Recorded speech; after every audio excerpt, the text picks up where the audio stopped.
नमस्कार, मैं हूं सौरभ। बिहार में चुनाव की बिसात बीत चुकी है, नॉमिनेशन की प्रक्रिया जारी है और इस बार सभी पार्टियों ने जमकर बाहुबलियों को खूब टिकट बांटे हैं। सबसे आगे इसमें है लालू यादव की पार्टी आरजेडी और नया बहाना यह है कि वो उनको टिकट दे रहे हैं जो अपने इलाके में पॉपुलर हैं, फिर चाहे वो दागी हो, अपराधी हो, कोई भी हो। अब से कुछ देर पहले आरजेडी की तरफ से दानापुर से उम्मीदवार रीतलाल यादव ने नॉमिनेशन भरा है। रीतलाल अकेले बाहुबली नहीं है जिन्हें पार्टी ने टिकट दिया। आपको हम दिखाएंगे बाहुबलियों का नॉमिनेशन कैसे होता है। सैकड़ों की भीड़ के साथ रैली निकालते हुए आरजेडी के बाहुबली नेता रीतलाल नॉमिनेशन करने के लिए पहुंचे और भूल गए कि कोरोना नाम की कोई बीमारी भी दुनिया में है। कोरोना गाइडलाइंस के तहत नॉमिनेशन प्रक्रिया ऑनलाइन की जा सकती है। चुनाव प्रचार में भी सोशल डिस्टेंसिंग का पालन करना जरूरी बताया गया है। रैलियों में सिर्फ 100 लोगों की भीड़ की इजाजत है और यहाँ देखिए, रैली छोड़िए, ये तो नॉमिनेशन भरते वक्त जाते हुए का नज़ारा है और 100 के करीब तो इसमें दोपहिया वाहन ही नजर आ रहे हैं। सैकड़ों की भीड़ के साथ ये बाहुबली दबंग नेता अपना नॉमिनेशन फाइल करने के लिए पहुंचे हैं। फिर बता दें, इनका नाम रीतलाल है, रीतलाल यादव। ये दानापुर विधानसभा सीट से चुनाव लड़ने जा रहे हैं, आरजेडी के उम्मीदवार हैं और बिहार में इस बार खूब चर्चा है कि जितनी पार्टियां उतने दागी उम्मीदवार। रीतलाल यादव दानापुर विधानसभा सीट से अपना नॉमिनेशन फाइल करेंगे। ये देखिए, उनकी तस्वीर भी आप देख लीजिए, सर पर टोपी, गले में मालाएं, साथ में छोटे छोटे बच्चे भी, यानी अपनी तो छोड़िए, बच्चों की फिक्र तक नहीं है और साथ में एक रेला चल रहा है लोगों का। ये बिहार के चुनाव की तस्वीर। अभी तो बिहार का चुनाव शुरू हुआ है, अभी तो प्रचार में प्रत्याशी उतरेंगे, अभी तो नॉमिनेशन फाइल किए जा रहे हैं। आप सोचिए, जब ये चुनाव प्रचार जोर पकड़ेगा तो कोरोना गाइडलाइंस का क्या हश्र करेंगे ये उम्मीदवार। आगे ले लीजिएगा, आगे रुकेंगे। साथ में अपने घर के बच्चों को लेकर के आ रहे हैं, न खुद मास्क पहना है, न बच्चों को पहनाया है। भीड़ भाड़ में एक शख्स के चेहरे पर आपको मास्क नजर नहीं आएगा। गमछे सबके गलों में हैं। अगर यही मुंह पर लपेट लेते तो कम से कम बीमारी से बचाव हो जाता।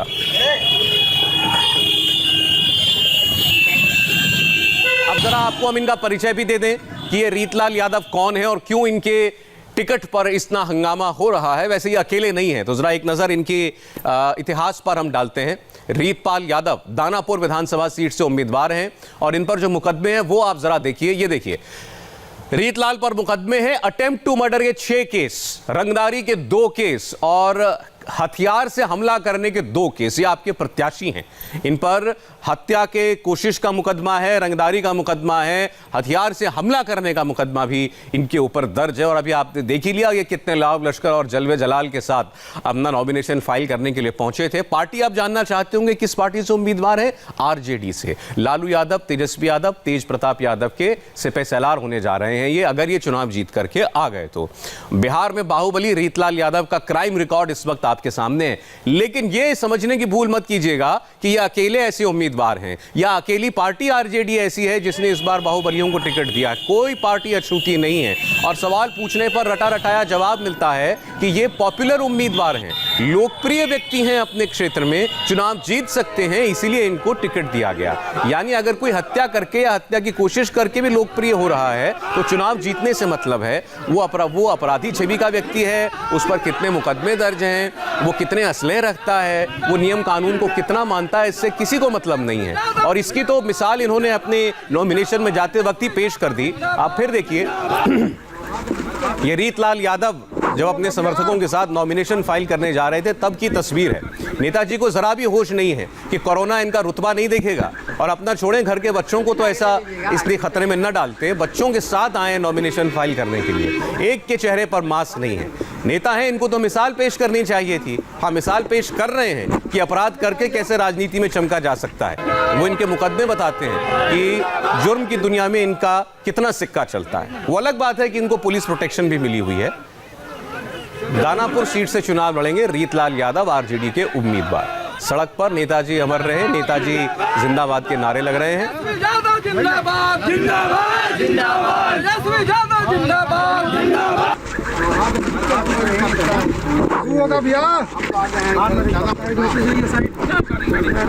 कोई सोशल डिस्टेंसिंग नहीं, मास्क नहीं, 2 गज की दूरी नहीं। आगे ले लीजिएगा, आगे रुकेंगे। ये नॉमिनेशन का नज़ारा है। अब सोचिए, इलेक्शन कमीशन की गाइडलाइंस हैं कि आप चाहें तो नॉमिनेशन घर बैठकर कर सकते हैं, लेकिन घर बैठकर नॉमिनेशन फाइल करने में कहाँ रुतबा दिखता है। कहाँ मजा आता है नेताओं को। इसीलिए जितने समर्थक आ सके, वो भी जितने भी लोग इनके साथ चल रहे हैं बड़े दिलेर और बहादुर हैं, क्योंकि उन्हें भी कोरोना से डर नहीं लगता।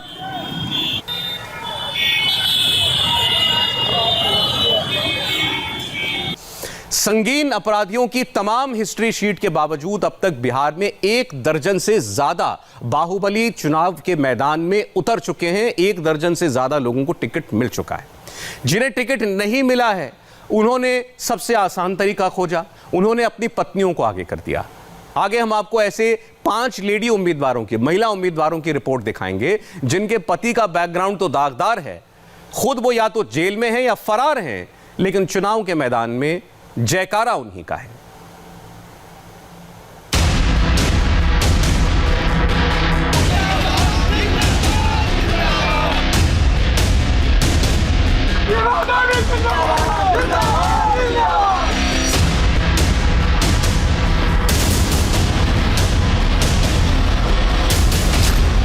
तो चलिए पहले नाम से पहचानते हैं और देखते हैं आप कितना जानते हैं। विभा देवी को, किरण देवी को, वीणा देवी को, बीमा भारती को, लवली आनंद को।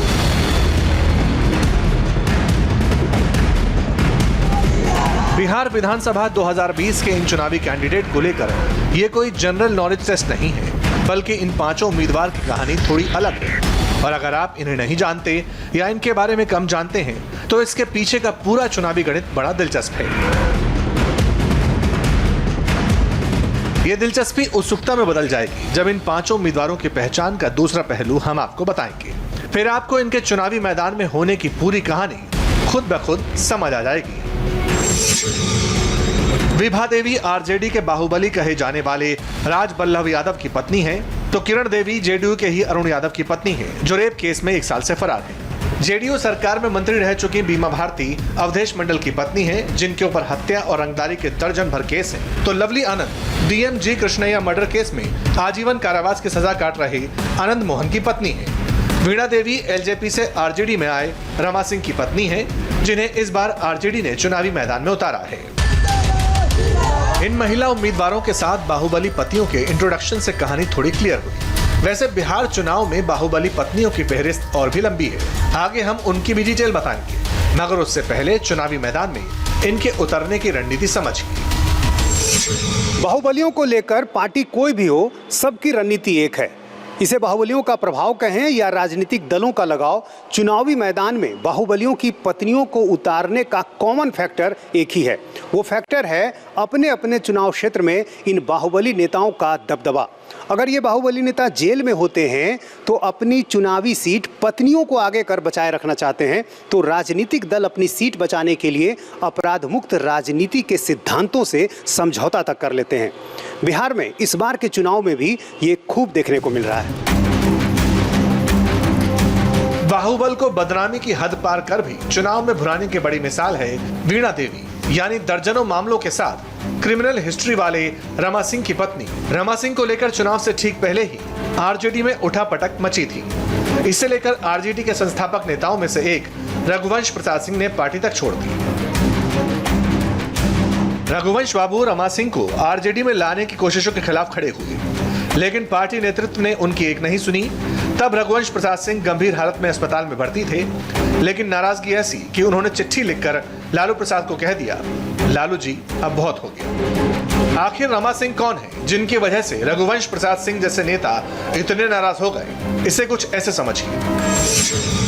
राम किशोर सिंह उर्फ रमा सिंह हाजीपुर से सटे महानार इलाके के दबंग नेता हैं। रमा सिंह की दोस्ती 1990 के दशक के डॉन अशोक सम्राट से हुआ करती थी। पुलिस मुठभेड़ में अशोक सम्राट के मारे जाने के बाद रमा सिंह का दबदबा बढ़ा। रमा सिंह पर हत्या, अपहरण, धमकी और रंगदारी जैसे दर्जनों मामले हैं। महनार से 5 बार के विधायक रमा सिंह को एलजेपी ने 2014 में लोकसभा का टिकट दिया। वैशाली सीट से 2014 के चुनाव में रमा सिंह ने रघुवंश प्रसाद सिंह को हराया और सांसद बन गए। कहा जाता है चिराग पासवान के दखल के बाद रमा सिंह को 2019 के लोकसभा चुनाव में टिकट नहीं दिया गया, लेकिन रमा सिंह के वोट बैंक का ख्याल रखते हुए बीच का रास्ता निकालते हुए रामविलास पासवान ने रमा सिंह की पत्नी वीणा देवी को लोकसभा चुनाव में अपना उम्मीदवार बनाया। लेकिन रमा सिंह को यह बात फिर भी खटकी। तभी से वो एलजेपी छोड़ आरजेडी में जाने के जुगत में जुट गए। इस सिलसिले में वो लालू प्रसाद यादव से भी मिले, लेकिन रघुवंश प्रसाद सिंह रमा सिंह की हिस्ट्री शीट को देखते हुए उन्हें कतई पार्टी में शामिल करने को तैयार नहीं थे। समाजवादी राजनीति में लालू प्रसाद यादव के सबसे सच्चे साथी माने जाते थे रघुवंश प्रसाद सिंह। रघुवंश प्रसाद आरजेडी के उन गिने चुने नेताओं में थे जिन पर कभी भ्रष्टाचार या गुंडागर्दी के आरोप नहीं लगे। लिहाजा रामा सिंह जैसे हिस्ट्री शीटर को पार्टी में एंट्री दिए जाने के विरोध में उनका अपना तर्क था और आखिर तक अपने इसी तर्क के साथ वे डटे रहे। लेकिन आरजेडी रामा सिंह को लेकर उनके जैसे नेता को खोने के बाद भी पीछे नहीं हटी। रामा सिंह को भले ही टिकट नहीं दिया गया, लेकिन उनकी पत्नी वीणा देवी को महनार से उम्मीदवार बना दिया गया। जिस दिन रमा सिंह आरजेडी में शामिल हुए, उसी दिन रघुवंश प्रसाद सिंह के बेटे सत्यप्रकाश सिंह आरजेडी छोड़ जेडीयू में शामिल हो गए। इसके अलावा आरजेडी के 5 विधान पार्षदों से भी हाथ धोना पड़ा, लेकिन बाहुबल को लेकर आरजेडी की राजनीति नहीं बदली। 2015 में भी सबसे ज्यादा 46 बाहुबली या दागी छवि विधायक आरजेडी के टिकट से चुने गए थे। इस साल जेल में बंद या फरार बाहुबली नेताओं की पत्नियों को टिकट देने का ट्रेंड है। सीवान के रघुनाथपुर सीट से शहाबुद्दीन की पत्नी हिना शहाब को टिकट करीब फाइनल है। संदेश विधानसभा सीट से बलात्कार मामले में फरार अरुण यादव की पत्नी किरण देवी को टिकट दिया है। जेल में बंद राजबल्लभ यादव की पत्नी को नवादा सीट से प्रत्याशी बनाया है। तो वहीं डीएम मर्डर केस में जेल में बंद आनंद मोहन की पत्नी लवली आनंद को सहरसा सीट से चुनावी मैदान में उतारा है।